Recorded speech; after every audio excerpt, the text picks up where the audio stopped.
Hi there, it's Llarold, and this is my in-depth Guardian Druid guide for Season 4 of Shadowlands. I'm going to cover all the usual stuff I do in a class guide, talk about Covenants and Legendaries, and everything you need to know to succeed while playing a Guardian Druid. As normal, I've put in chapters so you can skip around as needed to rewatch segments and so on. I'm sorry this took a little longer than I wanted to put it out, but I've been a little busy lately with some of the Dragonflight preview stuff I've been writing for Wowhead, so if you want to know my thoughts on how Monk and Warrior are shaping up thus far on the alpha, you should check that out. The Monk one just came out last night, at least at the time I'm recording this, and I think the Warrior article should be out pretty soon, hopefully in the next day or two. Alright, intro's almost over. It's YouTube, so I have to beg for likes and subscribes now. That's it. Now let's do the What's Changed section. And unlike most of the other class ones, I do have one thing to talk about here, but it's not very much. Back in June, Bear Druids received a 10% buff to the damage of Mangle and auto attacks. That's it. Again, it wasn't huge, it wasn't great. This added maybe 3 to 4% more damage in pure single target, but basically nothing in AoE, and it did absolutely nothing to compensate for the repeated nerfs that Bear Druid got to its tier set bonuses early on in Season 3. Now let me talk about how the class is doing right now. In terms of the playstyle, if you've played a Bear Druid in the last several years, it probably feels pretty familiar. Aside from the obviously, humongous high points in Legion, I think Druid feels about as good and fun to tank on right now as it has in basically all of the time since then. If you have never played a Bear Druid before, I do recommend it. It's simple, but it's very easy to pick up and just start tanking, even if you really don't have any experience. At first glance, Bear Druid is an extremely simple tank. It has a very limited number of abilities, and it's basically baby's first tank. But despite that simple exterior, Bear Druid has a lot of depth if you really want to push the class for all that it's worth. But is it good? It's fine? If this were a tier list, I would put Bear Druid in last place right now. But a reasonably close last place, it's fine, both in terms of popularity and performance, and that holds true in Raids and Mythic Plus. Bear Druid is pretty popular in the Mythic Plus 15 plus range, just because there are a lot of Druid players of all specs in WoW, and sometimes those Resto Druids or Balanced Druids will tank to make a group work.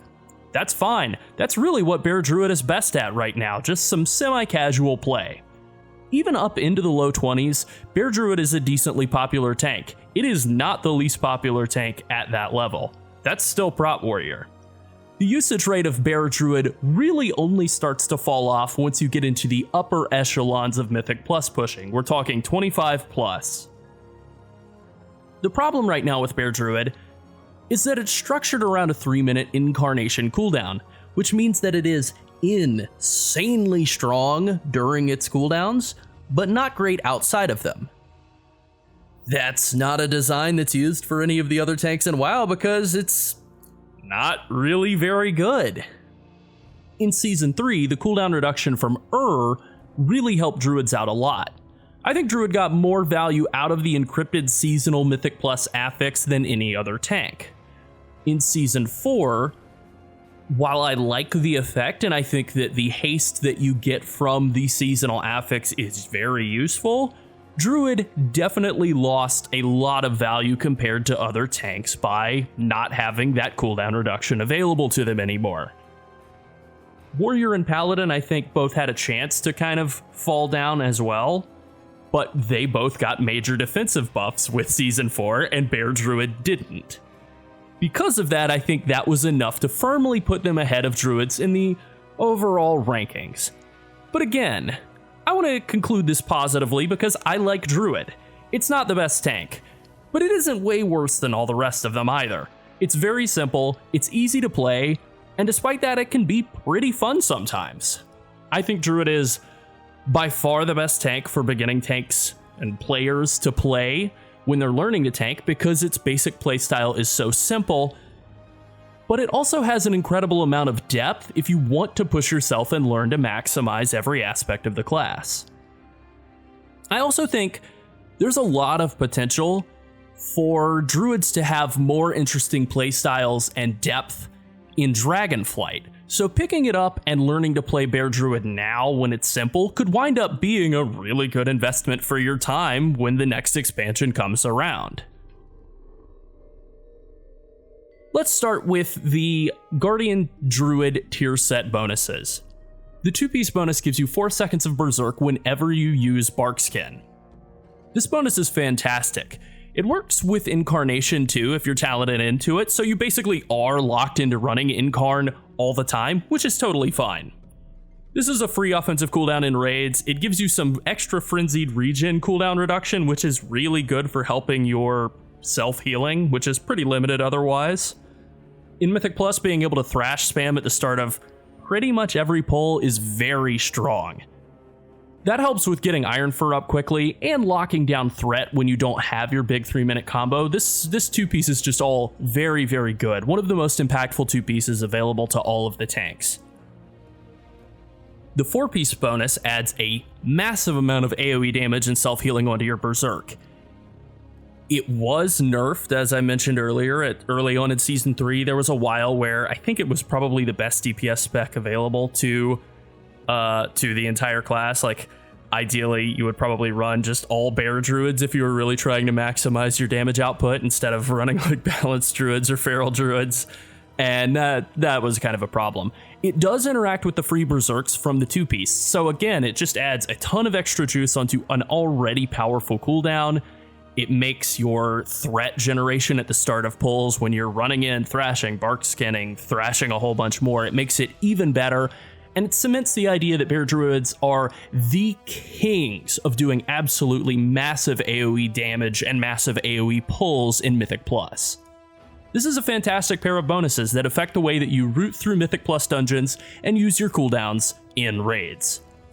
Obviously, you're going to want to get this tier set as quickly as you can. I would be willing to wear LFR gear to have this tier set bonus. I think it is that good. Let me finish up by saying you ideally want to equip tier in the helm, shoulders, chest, and gloves slots. Pants are the worst itemized piece of tier there, so ideally you'll want to wear something that's better itemized in that pants slot. Alternatively, in Season 4, you are able to kill Kel'Thuzad and convert the pants that he drops into tier with the Creation Catalyst, so that you can get higher item level tier pants than the ones that Halandras drops naturally.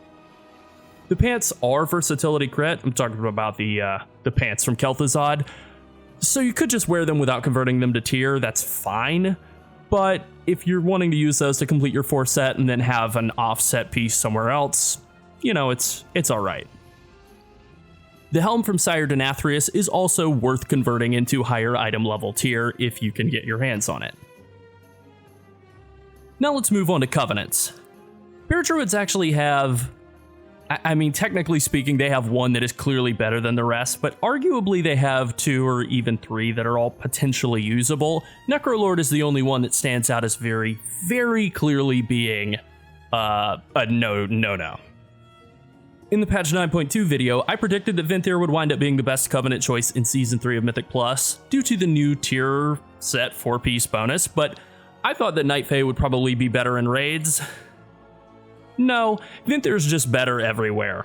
So, for what that's worth, on Rygalon and the Jailer, Night Fae Druid was more popular, and I think for some of the more single targety fights in Castle Nathria and Sanctum of Domination in Season 4, like Sludgefist, Sire Denathrius, Painsmith, Sylvanas, and fights like those that hit really hard and are single target, Night Fae is probably still the right call if you find yourself struggling defensively at all. I still like Night Fae more, but I can't argue with the numbers and I can't argue with the results and the entire rest of the community. The numbers, the results, and the entire rest of the community say, play Venthyr. You have to play Venthyr. It's a humongous damage buff. It's very good. And that's true. Venthyr is very good. Ravenous Frenzy is a massive 3-minute DPS cooldown that rewards you for basically just pressing one button over and over. Incarnation is a massive 3-minute DPS cooldown that encourages you to just press one button over and over. They go together like chocolate and peanut butter, or bacon and eggs, or pizza and me. Night Fae is still a good Covenant choice. It's okay for dealing damage in raids, and it can be a good defensive choice. I find it really helpful in Mythic Plus for having consistent threat from pull to pull, and that is something that Venthyr really lacks. What Night Fae doesn't have is the incredible synergy with Incarnation and the tier set bonus that Venthyr provides.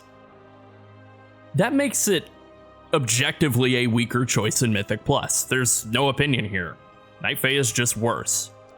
Speaking personally, I still like the feel of Night Fae in Mythic Plus and raids more, but I play Venthyr because it is better. I realize Night Fae is definitely weaker. It has a lot more flexibility than Venthyr, and I find it to be more fun to use than simply layering another very strong, but also very boring cooldown on top of Incarnation. Also, Feral Druid plays Night Fae, and I actually really enjoy playing Feral Druid from time to time because I'm sick in the head. So being able to play both specs of the class without swapping Covenants back and forth is pretty fun. If I were seriously going to push Mythic Plus as a Bear Druid, I would do it as Venthyr. Part of what I like about Night Fae is that when I was playing Venthyr, I really needed a rogue or a hunter in the group to tricks or misdirect me at the start of any pulls where I didn't have Incarnation or Barkskin to lock down threat right off the bat. If you don't have a rogue or a hunter, or you're playing with pugs and you just can't get them to do that consistently, you're going to have trouble with threat on the pull sometimes. That can be a problem, and it's something that Night Fae helps to alleviate a bit. Using Convoke the Spirits in bear form isn't great if you're trying to maximize your damage output, but it is a really powerful AoE threat tool that you can use on pulls in Mythic Plus to lock up threat and guarantee that you're going to both deal a lot of damage and have a lot of Iron First stacks at the start of a pull when you most need for both of those things to happen.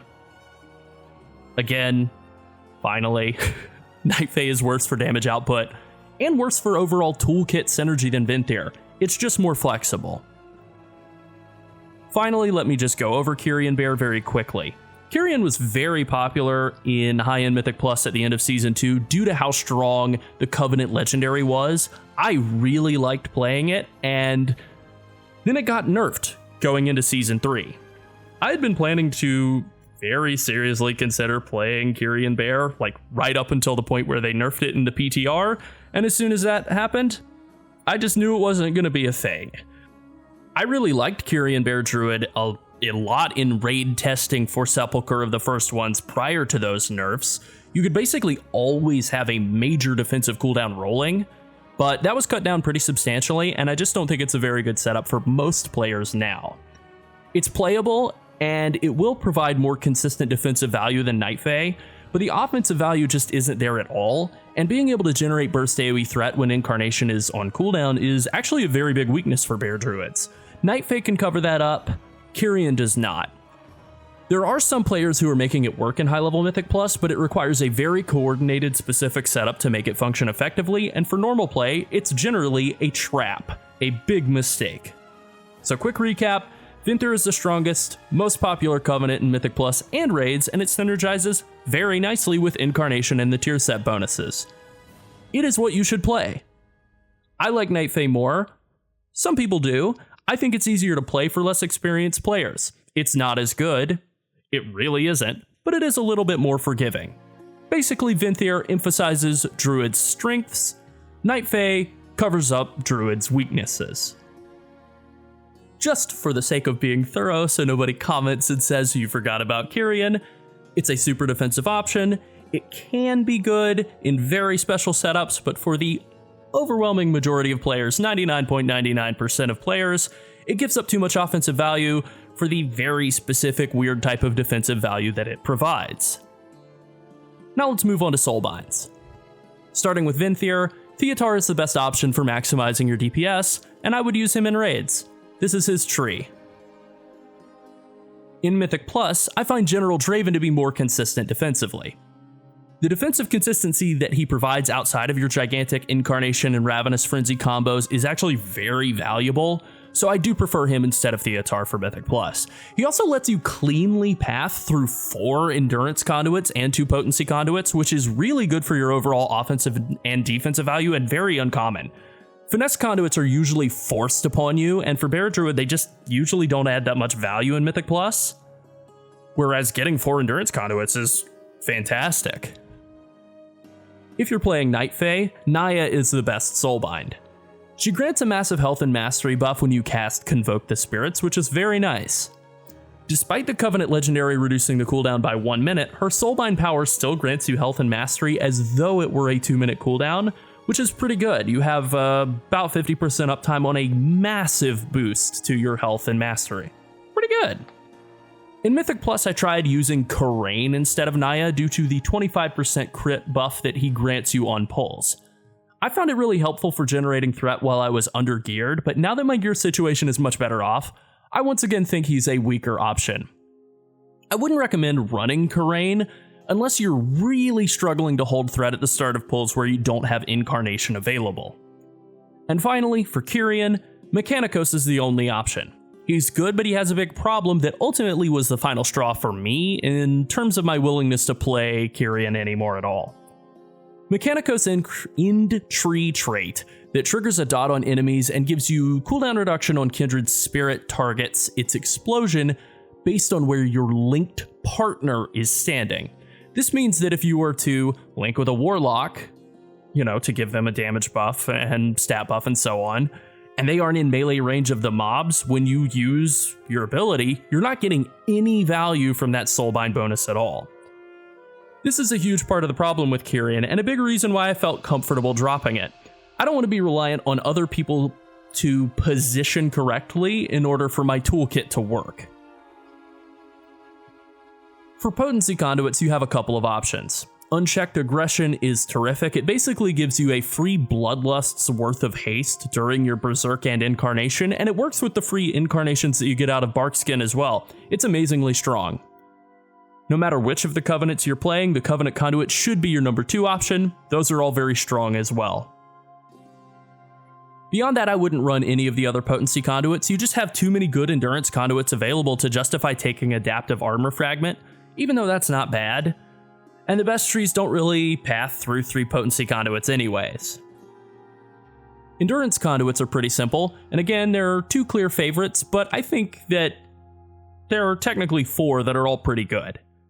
Well-Honed Instincts grants an excellent reactive self-heal on a decent cooldown. It's an absolute must-have conduit. Tough as Bark is another very strong Endurance Conduit. It reduces Barkskin's cooldown by a decent amount, and that stacks with Survival of the Fittest in the talent tree to push that cooldown even lower, which is really good in raids. All of that synergizes nicely with the 2-piece bonus to add a lot of offensive and defensive value onto a pretty simple conduit bonus. In Mythic Plus, I would run Layered Mane as my 3rd Endurance Conduit. The random extra armor buffs have a lot more value in Mythic Plus than they do in raids. For raids, Condensed Animosphere I think is the best 3rd option. It gives you a steady trickle of self-healing. Again, if you're using Draven, you can pick up both Layered Mane and Condensed Animosphere, which is great. Neither of those last 2 conduits are huge, but they're a lot more valuable than the potential finesse conduits that you would get. And on that subject, Bear Druid has 2 pretty decent finesse conduits. Born of the Wilds is a direct throughput increase in raids due to decent synergy with Heart of the Wild. I like it in Mythic Plus as well because it lets me use Mass Entanglement more often, and I like Mass Entanglement. I use it to lock down Spiteful Spirits on Spiteful weeks, or on Fixate ads, ads that jump around, whatever. It's just helpful to be able to keep stuff off of your allies. Front of the pack is the other good finesse conduit option. It's just a good option in raids to have the extra range on Stampeding Roar. That way you can ensure that it hits everyone, and the extra duration that it offers makes it last long enough to deal with pretty much any movement phase requirements. Okay, next up is Legendaries, and this is a spot where Druid has seen a major reduction in complexity throughout Seasons 3 and 4. There was a while where I felt like you could legitimately make like 5 or 6 legendaries on a Bear Druid, and thankfully that number's been brought down to 2 or 3, which is not so bad. Before I dive into the powers specifically, let me just point out that no matter what piece you're making, you want to make your legendaries all with versatility and haste missives. In Mythic Plus, you have one legendary option, Ursox Fury Remembered. This is the most popular legendary for Bear Druids and the clear #1 choice for any kind of dangerous AoE situations. It adds a lot of AoE damage and a lot of shielding based on the amount of damage that you deal with Thrash. Best of all, the shielding that this provides does not get reduced by effects like Necrotic or Mortal Strike, which is awesome. This is one thing that Bear Druid really has going for it that's totally special and puts it way ahead of all the other tanks. On Necrotic Week, if you have all your cooldowns up and you can kill everything in under like 40 seconds or so, you could pull 50 mobs at a time, spam Thrash, never go below full health, and just kill everything all at once. It's great. This is also a good legendary for AoE fights and raids where you need defensive power. I would think of fights like Anduin, specifically the intermissions, or Stone Legion Generals, just really the whole fight. The synergy that this has with the 2-piece bonus is also really nice. You cast Bark Skin, and then you can quickly Thrash spam like crazy and get not just a lot of damage out of it, but a lot of shielding as well. If you're only going to make one legendary for Bear Druid, this is the go-to. If you're primarily going to play Bear Druid in Mythic Plus, this is also the go-to. You can make this legendary as a cloak or as pants. As always, I would say you want to try to fix up whatever your lowest item level piece is, but if those are, basically a wash, I would wear this in cloak. For raids, there are 2 alternative legendaries. The one I want to talk about first is the Natural Order's Will. It's way less popular because it is purely defensive and for the most part, way less useful. That being said, if you really find that you need a boost of tankiness in single target, this is a good option. It buffs Barkskin's damage reduction by an extra 10% and makes using Barkskin also cast Frenzied Regen and Iron Fur both when you cast Barkskin and when it falls off. That is a huge boost of defensive value that interacts really well with the 2-piece bonus. This is a weaker option than Ursox Fury in AoE, both offensively and defensively, so I would only ever use this legendary for serious raiding, and even then only in the single targetish fights. So basically all the fights at the end of raids. Rygalon, the Jailer, Sylvanas, Sludgefist, Denathrius, Painsmith, I guess, is the one fight in the middle of a raid where I would say this is a really good choice. You can make this as a helm, wrists, or gloves. I would recommend wrists. The other option for raiding, much more useful, is Embrace of the Sleeper. It has become the most popular option in raids because it adds an enormous amount of damage. It takes the excellent synergy with the tier set, Ravenous Frenzy, and Incarnation, and adds an extra 25% damage and 15% leech on top of it. The crowd control immunity that this provides is, decent as well. Because you should only use this as Venthyr, the cooldown reduction that this legendary provides is actually worthless, but that's fine. This is by far the best legendary for dealing damage in raids, regardless of whether it's single target damage or AoE. And that is the one major advantage that it has over Ursox Fury Remembered. You can make this legendary as a belt or as boots. Either is fine. I would personally go with a belt just because you can get a free built-in socket. I think in my case I went with boots, both because my boots are pretty low level and because I think I was wearing Unity as a belt and didn't feel like recrafting it. But again, whatever, just cover up whatever slot of gear is the lowest item level that you're able to. I'm throwing in some video here of me using this just so you can see how much of a damage increase it is, and I think most of this footage is just like from LFR, which definitely is very serious. I have used this in some of our Mythic farm raids from late in Season 3, and this is consistent with the way it was working then. Unfortunately, I think I lost most of that footage in a hard drive failure, because that's basically what my life is, just an unending series of hard drive failures connected by unrelated events. So enjoy this goofy LFR footage. Instead, it's basically the same thing. I press the cooldowns, I smash Thrash over and over again, and I do hilarious amounts of damage. I think the only real difference is that this is in Nathria instead of Sepulchre, the first ones, and also in our Mythic raids, I was getting power infusions in the guild runs, because, whatever. I was demanding them. The damage was even better, but again, who cares? Finally, I will just mention Unity. The Unity powers for all the covenants are pretty good. They're basically just part of the calculus of which covenant is the best, which ultimately means that, the Venthyr one is proven to be the best in conjunction with the rest of the kit. In terms of which slot to craft your Unity in, I like rings because there's usually less gear conflict, but with Mechagon rings being added in Season 4, that's not really true anymore. The goal of crafting Unity, just like with all the other legendaries, should just be to cover up your weakest gear slot without conflicting with any of your tier or other legendaries or anything super important. Belt is good, bracers are fine, neck is fine, boots are fine. It's up to you. So just to recap, for Mythic Plus you use Ursoc's Fury Remembered.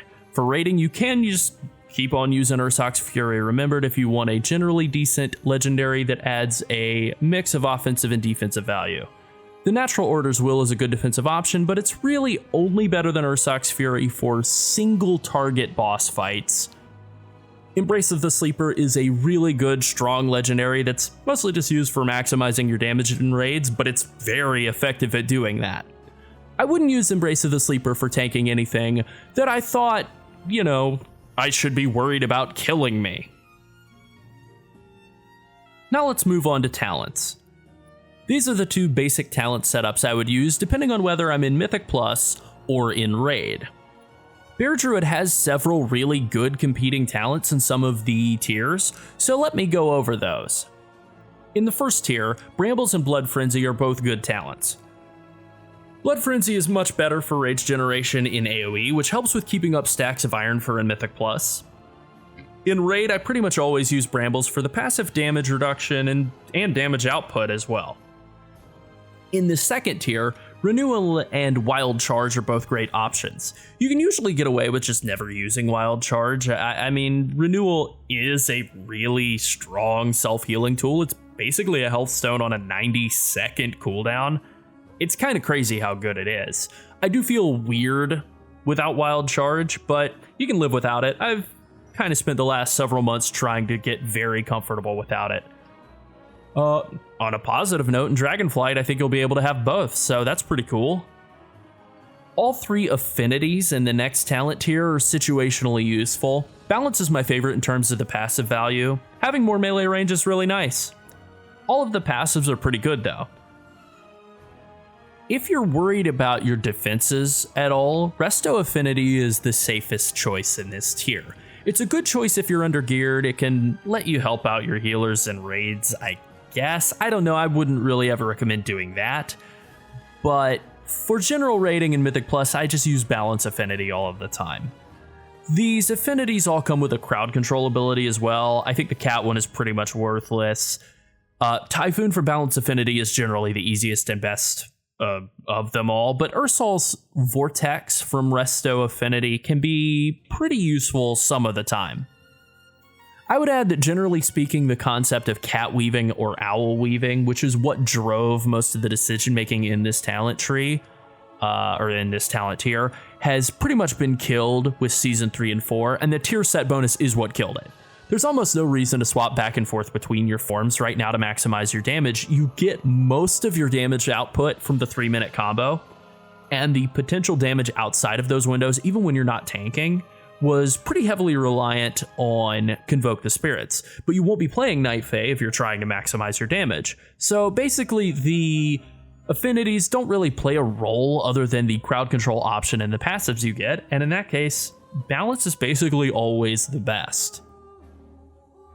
In the fourth tier, I'd run Heart of the Wild in raids because it will increase your Moonfire damage while it's active, even if you're in bear form. It's not a big damage increase, but it's bigger than nothing, and nothing is what the other two provide in terms of damage output. In Mythic Plus, you can run Mighty Bash to help stun, but I prefer Mass Entanglement for helping lock down adds that fixate. It's really good for Spiteful Affix weeks as well. In Tier 5, Incarnation is the best choice 100% of the time. Always use it, the end. Earth Warden is the best talent in the 6th tier in Mythic Plus. It is a major damage reduction bonus. In raids, Survival of the Fittest is a better choice for a couple of reasons. First off, the tier set bonuses have amazing synergy with Survival of the Fittest, and the overall gain is larger than you get from Earth Warden. Additionally, a lot of raid bosses don't actually threaten you that much with their auto attacks, and having Barkskin up way more often is more important for mitigating their big dangerous spells. I'll give a couple of examples. Guardian of the First Ones and Skolex are both bosses who become much easier if you have Barkskin available for each of their combos. Mitigating their auto attack damage really wouldn't be that big of a defensive bonus. Sylvanas is probably the best example of this because none of her damage actually counts as auto attacks. If you use Earth Warden on her, it doesn't do anything. I mean, it'll work on the adds and the intermissions, but against her specifically, it actually doesn't do anything at all. So, Earth Warden for Mythic Plus, Survival of the Fittest for raids. In the last tier, Rend and Tear still reigns supreme.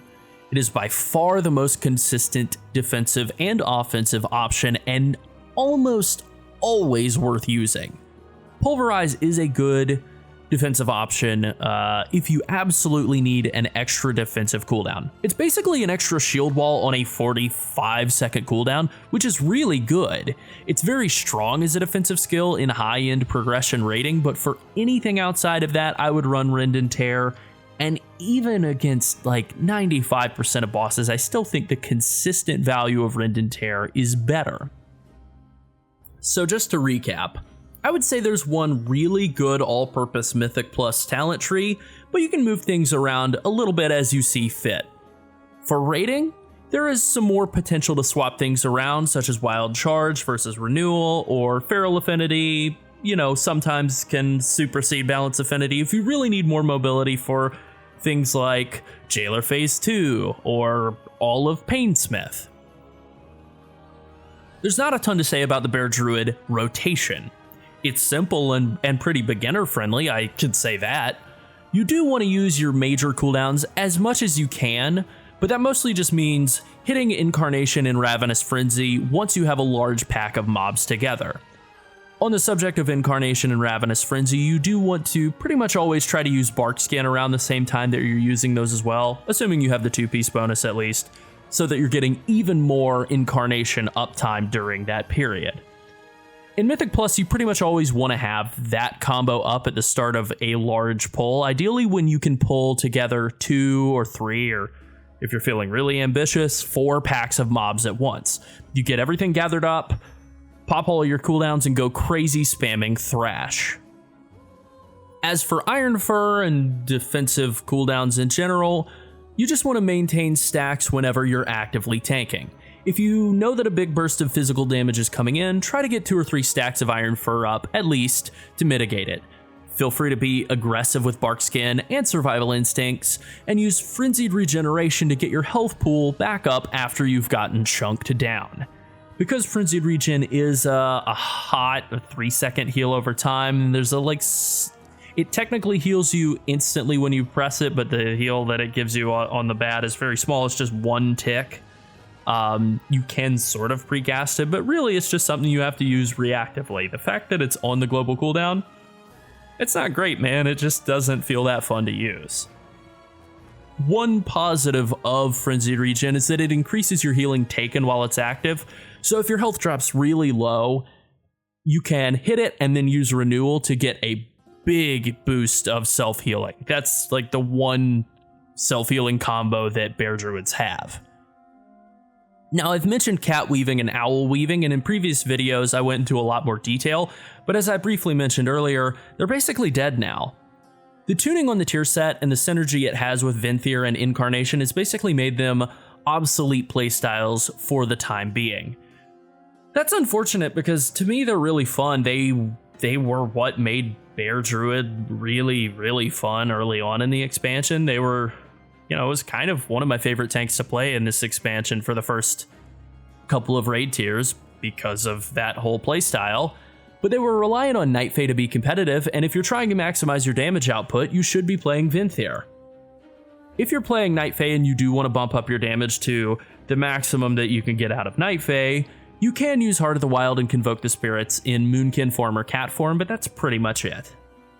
In terms of maximizing your DPS in raids as Venthyr, you can use Heart of the Wild and precast the Star Surge, before the pull is started, like as the very second it's about to start, then shift into Bear form and begin the pull as normal.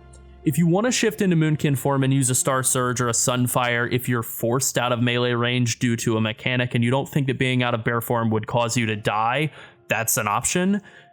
But that's basically it. If you're not actively tanking and you want to do something different to maximize your damage output, I hate to say it, but the best thing you can do really is do your normal rotation, maintain Moonfire, you're hitting Thrash and Mangle on cooldown, and then instead of spamming Swipe, you spend your Rage on Maul. You don't want to spend it all, you want to make sure that when it is time to taunt back, you have enough Rage to get Iron Fur up ahead, but you can use Maul a few times. That's pretty much it.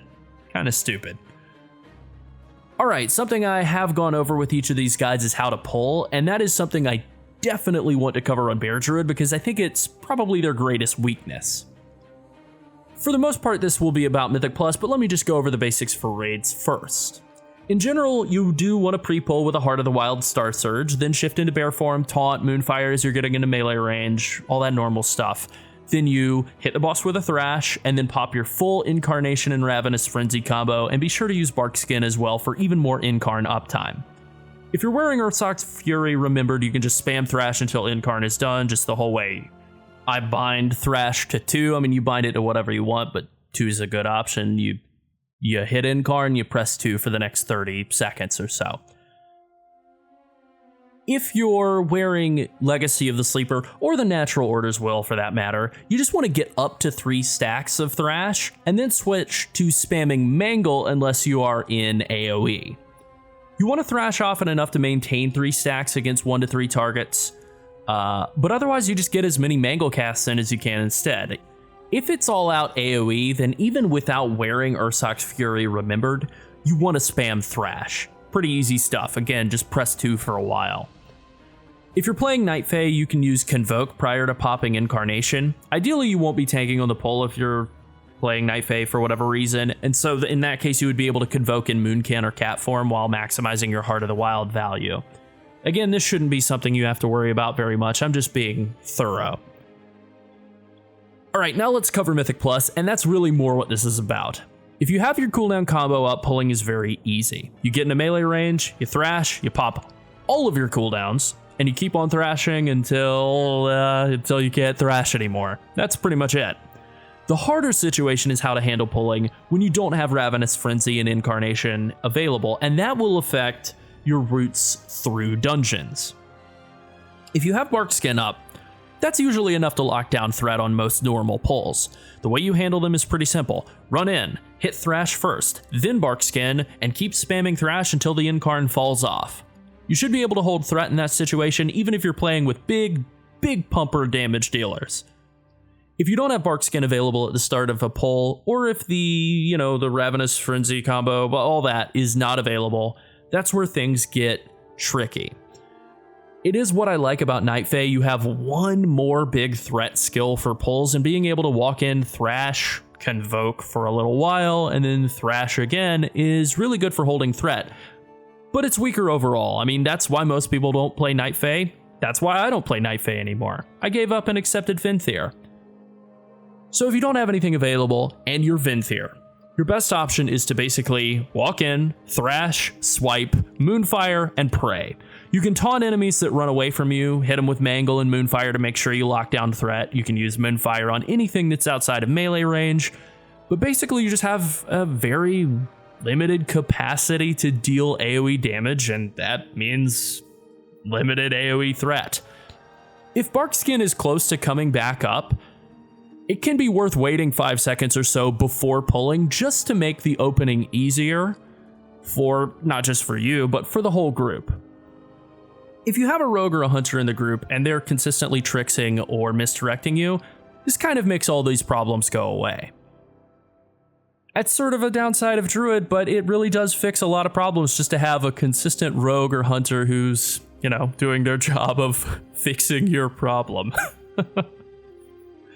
Bears are an interesting class in terms of stat budget, because it does vary with talent somewhat, but generally all of the secondary stats are pretty close in value, maybe more so than any other tank. Versatility is generally the safest, best all-around stat, and it should be your highest priority. Haste is also good, and having it feels nice. Having a lot of it feels nice, but it's a little bit less direct value in terms of adding defensive value than versatility or mastery. It is the stat that I think is worth taking as the Season 4 affix. Like, I always make a point on Druid to go over to the NPC and tell them I want haste, not versatility, because you get twice as much haste value, and even though versatility is a better stat, it's not better to the tune of being twice as good. Crit is good for damage output, but otherwise it's a little unreliable defensively. Also, on the note of the Season 4 affix thing, because it is a temporary crit buff, you don't get any dodge chance from it, so it is literally worthless defensively to go with crit as your seasonal affix buff. And Mastery is very simple and pretty good defensively, but it's weaker offensively. Ultimately, the most important things to go after when you're gearing are tier set bonuses, item level, sockets, and then versatility. Now, as for enchants, I'll just go slot by slot very quickly. Celestial Guidance is a good weapon enchant. I run it 100% of the time now. It provides a solid mix of offensive and defensive value, and because it's a personal buff, it's pretty consistent. I wear versatility enchants on rings and in all the gem slots. I use 30 stats on chest and agility on boots. You can go with avoidance or leech on cloak. I like leech better in Mythic Plus, where your damage is a lot higher, but I generally prefer avoidance in raids where your damage output is going to be quite a bit lower, but leech can be fine in raids too, especially any situation where you're really getting a lot of AoE damage potential. Now, before we finish up, let's go over some of the gear that's available in Season 4 that's a little bit special and talk about how to spend dinars. Dinars are a currency you acquire by killing bosses in raids. You can use them to purchase items from 3 vendors standing beside the Great Vault. They'll sell you up to 3 items in total, and then they disappear. They sell weapons and trinkets from the 3 raids, and that is it. So basically, you want to buy the best weapon and trinkets you can, and then say goodbye to those guys. The items you buy are normal fated item level, which is 278 or 285, depending on what boss it drops from. But with another currency you get by killing raid bosses, you can upgrade them to heroic or mythic. So let's run through the important pieces of gear you want to pick up from this system first. I will start by saying there are 6 trinkets I want to point out in Season 4. One of them is from Mythic Plus, so that leaves 5 from raids. They're not actually all that great. I just want to make a note of them all. The first Sanctum of Domination trinket is Shard of Anhilda's Aegis. That's the first and, kind of most valuable overall. It's the best defensive trinket in the game, basically. It massively reduces your damage taken while it's active, and the cooldown is a mere 90 seconds. This is a really amazing defensive trinket. I love it on every single tank.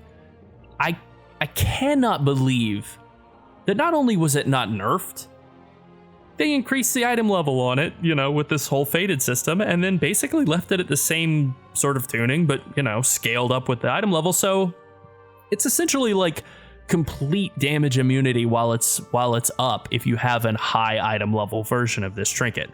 It's crazy how good this is. Like, legitimately, I think it is worth wearing at the LFR level, even as a high level mythic raider. This trinket is so much better than every other defensive trinket. Again, just for defensive purposes. But still, very good. The only downside to buying this with dinars is that it's from the 9, which is the 3rd boss in Sanctum of Domination, and generally regarded as one of the easier bosses in the whole expansion. So it's a bit like finding a magic lamp with a genie in it, and then spending one of your 3 wishes on like a Mountain Dew Baja Blast. It's great. you're definitely going to enjoy it. But you could have gotten something more special and rare.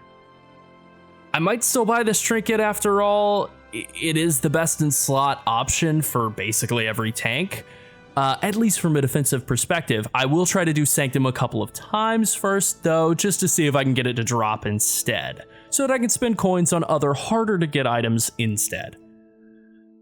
Next is Reactive Defense Matrix from Guardian of the First Ones. This is also a really good trinket. I would say that this is about as good as Shard of Anhilda's Aegis in terms of overall defensive value, and it has a lot of offensive value as well. It doesn't provide the same level of targeted, on-demand defensive cooldown that Shard does, but it's very good. They're very good in conjunction with each other. This is the most popular trinket pair, Reactive Defense Matrix and Shard of Anhilda's Aegis, for doing Rygalon and Jailer progression, which is two of the hardest hitting bosses I've ever seen in my life. I really like this trinket. It's totally passive reactive damage and shielding, so it's not super great on taunt swap fights, but it's great for hard hitting fights, and it's great for Mythic Plus. You could get this trinket, put it on, and never swap it off for the rest of the expansion. That is what I'm doing with my monk. Third is Sigil of the First Ones from Prototype Pantheon. It's a very strong on-use trinket that provides an enormous boost of versatility. You can line this up with your big bear combo and absolutely pump out some gigantic damage. The 5-minute cooldown is pretty awkward, so I'm not the biggest fan of this trinket, and for that reason I would say don't buy it, but if you get the chance to loot one, it's pretty good. If you have the option, I would recommend Cache of Acquired Treasures instead. It's a little unwieldy to use. You do need to track the buff and be sure only to select it when you get the axe buff, but this trinket will grant you a bleed effect that triggers whenever you crit. The amount of damage this adds up to in AoE is incredible, and it is on a 3-minute cooldown, which means that this lines up beautifully with your big bear combo to give you gargantuan damage output when everything is lined up and used correctly in an AoE situation. Just beware that this is a pure damage output option, so it won't do anything to make you more tanky. I mean, you can kill all the mobs before they kill you. That works as a defensive technique, but that is all that this will do. I do actually think that this trinket is worth buying if you manage to get some of the other defensive ones on this list first, and you don't need to spend your coins on them. I think this one's probably worth buying if you can't loot it outright. Fifth on the list is Stone Legion Heraldry. It's pretty basic. It's an agility versatility trinket. It's passive. It's really good. I love it. And finally, the one Mythic Plus trinket is Thunder Tower's Targeting Reticle. It's from Grimrel Depot. It's also a passive agility versatility stat stick. Both of these passive stat sticks are very good. There's not a lot to say about them. You can use these and then use on-use weapons instead, and then your on-use weapon isn't putting your trinkets on cooldown. That's nice, but whatever. I like to have at least one passive trinket. There's nothing wrong with having two. Now let's talk about weapons. Unlike Monk, Demon Hunter, Warrior, Paladin, blah blah blah blah blah, Druid only has the choice of using two-handed weapons.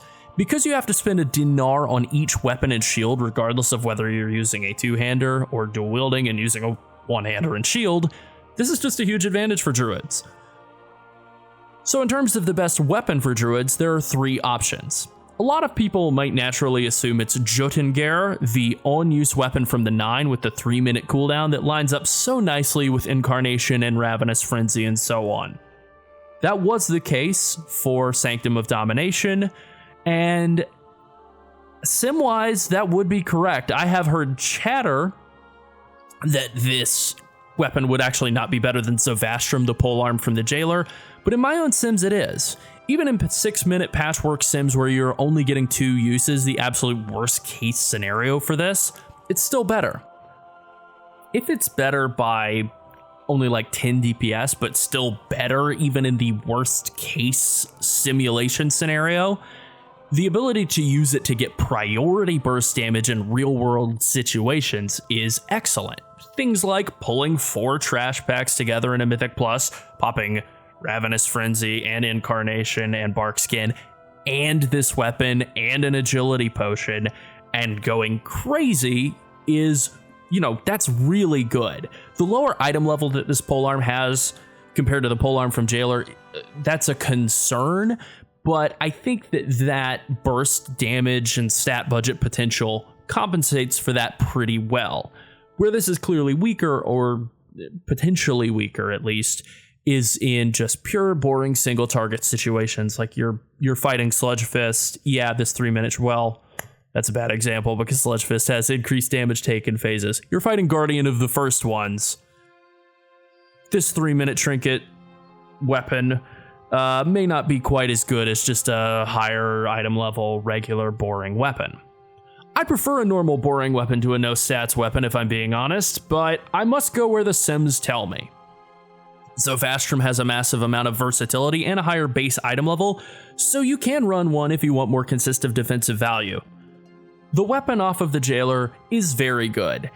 And like I said, there are 3 options, but I've only been talking about 2. There is one other option that is technically better than either of these 2, but it's weird. Gavel of the First Arbiter, the strength base from the Jailer, is an option.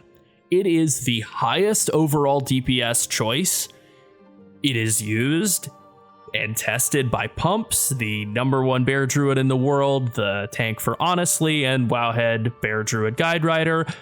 It sims better. All the on paper evidence says that it's better. All the real world evidence says that it's better. You can buy it from the vendor. It's a good option if you're willing to make the gamble that maybe Blizzard nerfs it for Bear Druids. It's annoying to use a strength weapon and have a weird 4-minute on-use effect, but numerically speaking, it's incredibly strong.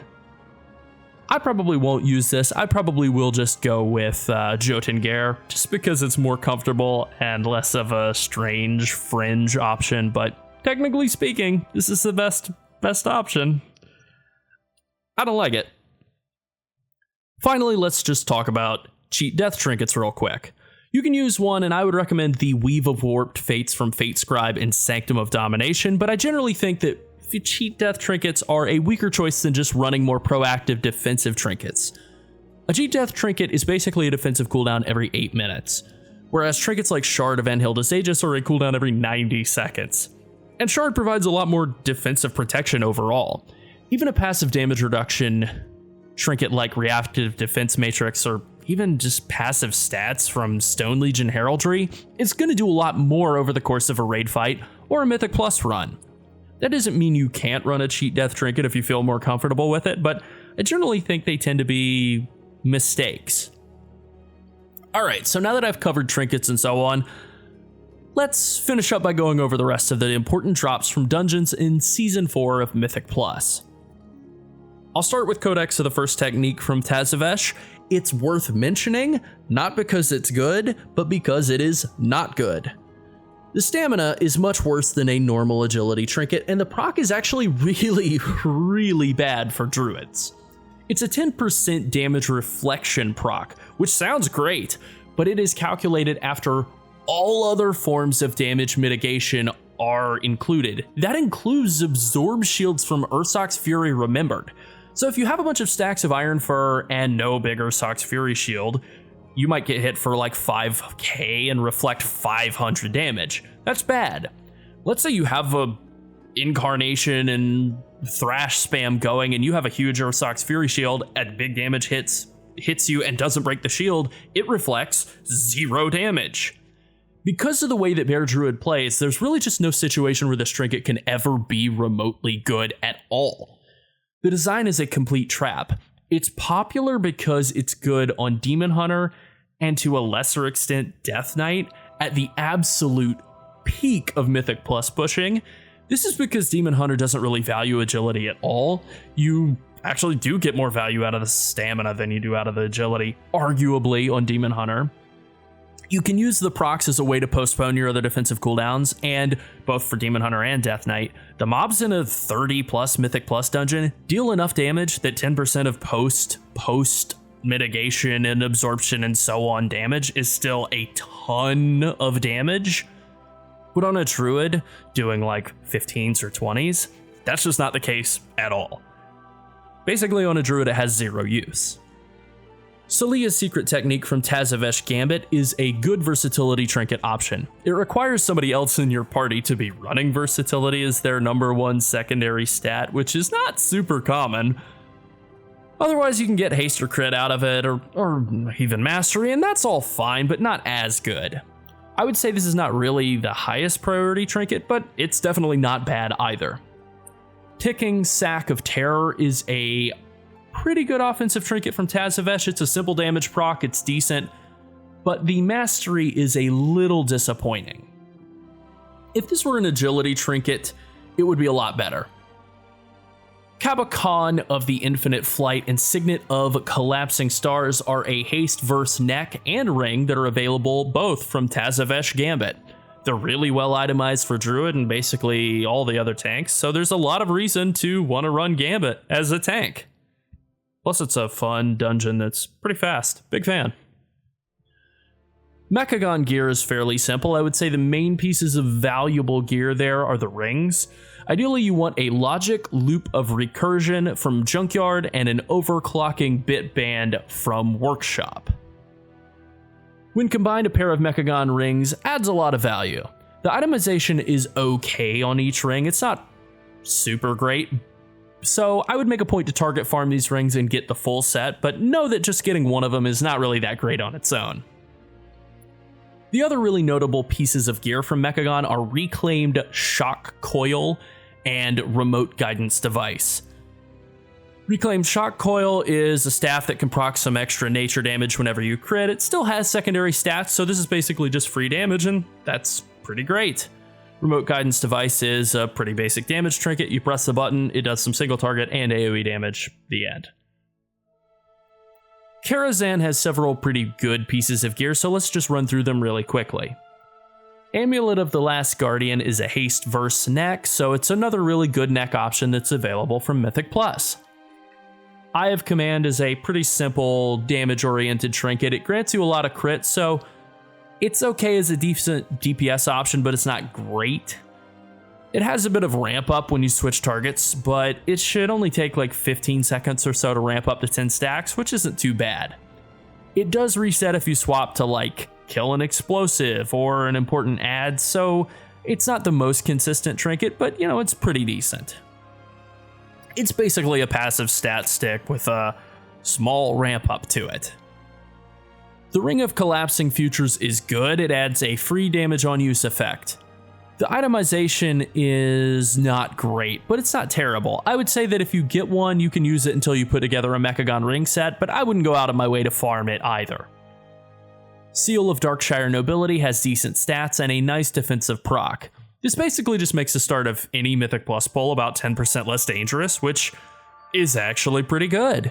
The start of pulls is usually the most dangerous part of a fight, especially on a Bear Druid when you're still trying to get Iron first stacked up, so getting a free minor defensive cooldown out of a ring that's also got a huge amount of versatility on it is pretty good. And finally, let me just cover the drops from the two Warlords of Draenor dungeons, Iron Docks and Grimrail Depot.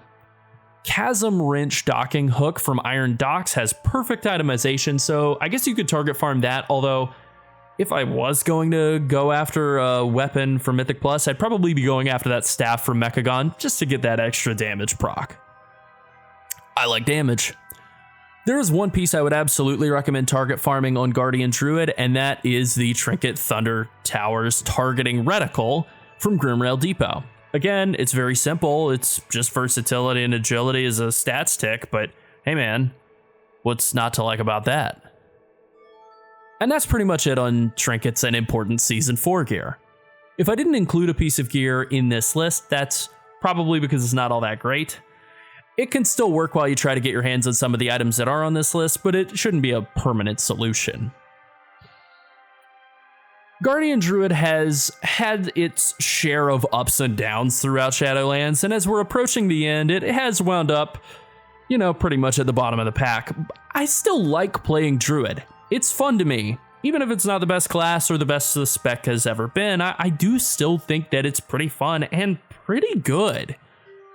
It's still pretty competitive in Mythic Plus up into the low 20s, and I think for the most part, that's all we can ask for. If you're just wanting to tank some weekly keys, it's a really fun, simple option that's great for players who are just wanting to get comfortable with the concept of tanking. Also, the Druid talent trees from Dragonflight that we've seen so far are pretty interesting. I really have high hopes that the class can experience a return to a form that's stronger and, more importantly, more fun and interesting in the next expansion. Well, I think that about covers it. If you have any questions about Guardian Druid and Shadowlands Season 4, ask away. Stay tuned for more Shadowlands and Dragonflight content, and thank you for watching. Bye.